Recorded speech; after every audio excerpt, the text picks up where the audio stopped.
Des menaces de mort envoyées à un acteur, la série la plus chère de l'histoire de la télévision, une autrice au cœur du plus gros scandale culturel de la décennie, et le studio qui l'a produit racheté en plein milieu. Tout ça pourquoi ? Pour refaire un film que vous regardez déjà chaque Noël. Le 25 décembre 2026, oui, le jour de Noël, on va y revenir, c'est pas un hasard, HBO sort Harry Potter à l'école des sorciers. Première saison, 8 épisodes d'une série qui prévoit d'adapter les 7 livres, un livre par saison sur à peu près 10 ans. Donc oui, on reprend exactement la même histoire que les films de 2001 à 2011. Les mêmes. Ceux que vous connaissez par cœur, ceux que vous remettez à la télévision chaque hiver. Et la question que tout le monde se pose, c'est pourquoi ? Pourquoi refaire ce qui marche déjà ?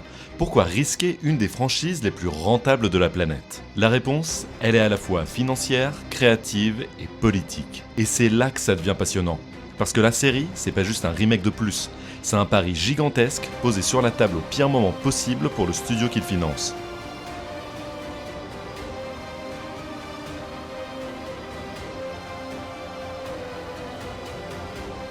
Ok, on commence par le nerf de la guerre, les chiffres. Les 8 films Harry Potter ont coûté, en tout, autour de 1,2 milliard de dollars à produire. Pour ça, ils ont rapporté entre 7 et 9 milliards de dollars au box-office mondial. C'est l'un des meilleurs ratios de l'histoire du cinéma, un quasi-miracle financier. Du côté de la série, selon plusieurs sources, et je précise tout de suite, rien n'est officiellement confirmé par HBO, le budget tournerait autour de 100 millions de dollars par épisode. Par épisode. Si c'est vrai, ça en ferait, et de loin, la série la plus chère jamais produite. Pour vous donner une échelle, Game of Thrones, c'était dans les 15 à 20 millions par épisode, House of the Dragon, autour de 20 millions, Le Seigneur des Anneaux, les Anneaux de pouvoir d'Amazon détient le record actuel, avec à peu près 58 millions de dollars par épisode. Harry Potter version HBO, c'est le double. Le seul truc que le patron de HBO, Casey Bloys, a vraiment confirmé, c'est que ce serait à l'échelle de House of the Dragon ou un peu plus grand. Tout ce qu'il faut pour faire une série de qualité. Traduction, on ne regarde pas à la dépense. Une vraie réussite, j'ai dépensé sans compter. Mais faites le calcul sur cette saison. Si la rumeur tient, on parle d'un projet à plus de 5 milliards de dollars, soit presque 5 fois le budget des 8 films réunis. Pour raconter quoi ? Une histoire qui existe déjà en 8 films, que des centaines de millions de gens possèdent déjà en DVD ou en Blu-ray. Alors pourquoi ? Pourquoi prendre ce risque démentiel ? La vraie réponse n'a rien de magique. Pour ceux qui ne le savent pas, le studio derrière Harry Potter, Warner Bros. Discovery, est sous pression depuis des années.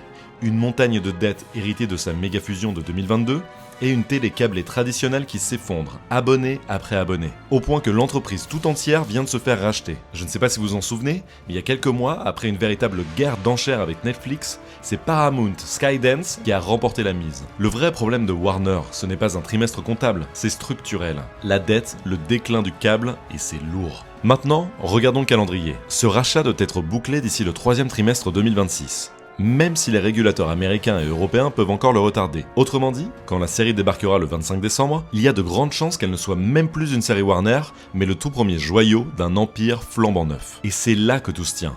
Harry Potter, ce n'est pas qu'une seule série. C'est la pièce maîtresse qui justifie une partie de la valeur de tout l'empire. C'est l'actif qui rassure les marchés. La preuve pour les investisseurs que cette marque peut encore générer des milliards pendant 10 ans. Que ce soit pour l'ancien propriétaire ou le nouveau, cette série n'a pas le droit d'échouer. Elle porte un bilan comptable entier sur ses épaules. Et le choix de Noël alors ? C'est du pur génie marketing. Harry Potter et Noël, dans la tête du public, c'est déjà associé. Le château sous la neige, les festins, le retour à la maison, HBO transforme la sortie de la série en rendez-vous familial obligatoire avant même la diffusion du premier épisode. C'est de la télévision événement à l'ancienne. Donc côté business, la logique est implacable. Et c'est exactement là que le danger commence, parce que l'argent ne fait pas une histoire. L'argument numéro 1 de HBO, celui qu'il répète un peu partout, c'est « on va être fidèle au livre ». Et sur le papier, c'est séduisant. Un film, c'est 2h30, il faut couper, comprimer, sacrifier. Et combien de fois on a entendu « mais dans le livre, il se passe ça ». Peeves, le poltergeist, il est jamais à l'écran. Tout l'arc d'Hermione avec la SALE, le passé des maraudeurs, etc., etc. Tout ça n'existe pas dans les films. Une saison de 8 épisodes par contre, c'est 8 à 10 heures par bouquin, la place pour tout mettre. Sauf que tout mettre peut aussi se transformer en piège. Parce qu'un film, ça fait des choix. Et ces choix-là, c'est devenu notre mémoire. Quand vous imaginez Rogue, vous ne voyez pas une description dans un livre, vous voyez un visage précis, vous entendez une voix précise, la lenteur, le mépris, le génie tragique d'Alan Rickman. Ça, aucun budget au monde ne peut le racheter. Les films n'ont pas seulement adapté Harry Potter, ils ont créé l'image définitive de Harry Potter dans la culture mondiale. Et HBO arrive avec la mission impossible de dire « Oubliez ces visages, voici les nouveaux ». Et parlons-en du casting. Voilà le trio.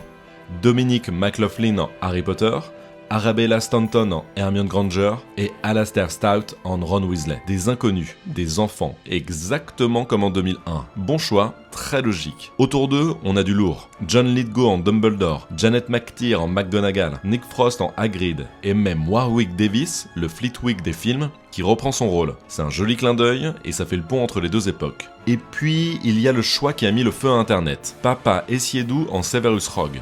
Un acteur noir dans un rôle gravé dans le marbre par Alan Rickman. Et là, il y a eu deux camps. D'un côté, ceux qui trouvent le pari audacieux, qui rappellent que rien dans le texte n'impose une couleur de peau. De l'autre, une vague de réactions épidermiques, dont une partie ouvertement raciste, soyons clairs.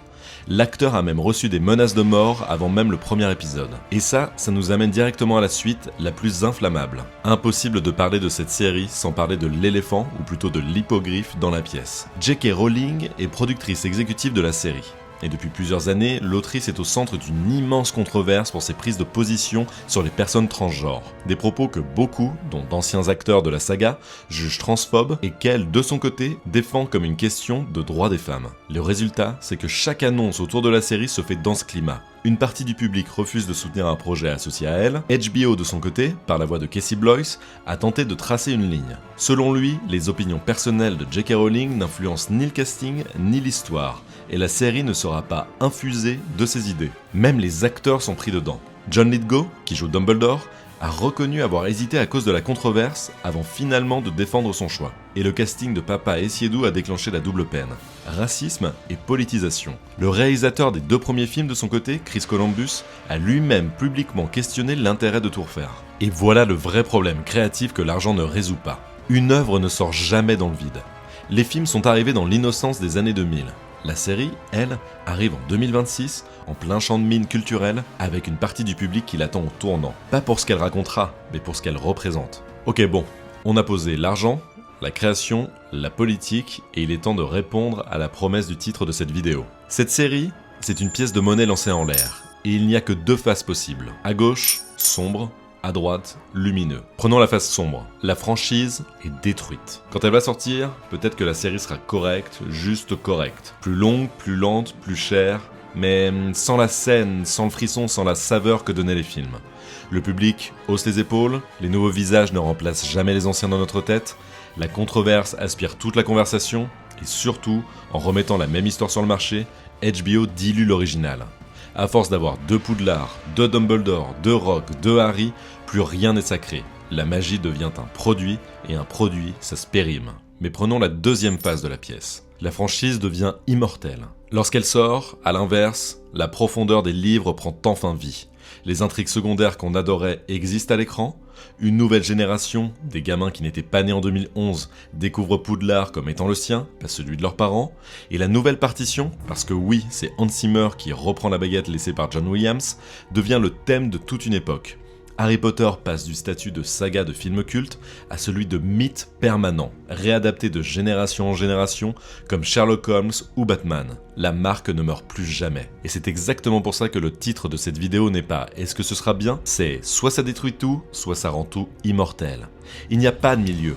Avec un pari de cette taille, financier et symbolique, la tiédeur est le seul vrai échec. Une série moyenne à 100 millions l'épisode, ce serait le pire scénario. Assez cher pour fragiliser le studio, assez fade pour abîmer le souvenir. Mon pronostic perso ? Je pense que visuellement ce sera somptueux, que la fidélité va ravir les fans du livre, mais le vrai test, ce sera émotionnel. Est-ce qu'on va ressentir quelque chose qu'on n'a pas déjà ressenti il y a 20 ans ? Et ça, aucun chèque ne peut l'acheter. Alors maintenant, je veux votre avis, et soyez honnête. Le 25 décembre, est-ce que vous serez devant votre écran, où vous ne toucherez plus jamais à un autre Poudlard que celui des films ? Dites-le moi en commentaire, je lis tout et je réponds à chacun, et sur ce, je vous dis à très bientôt.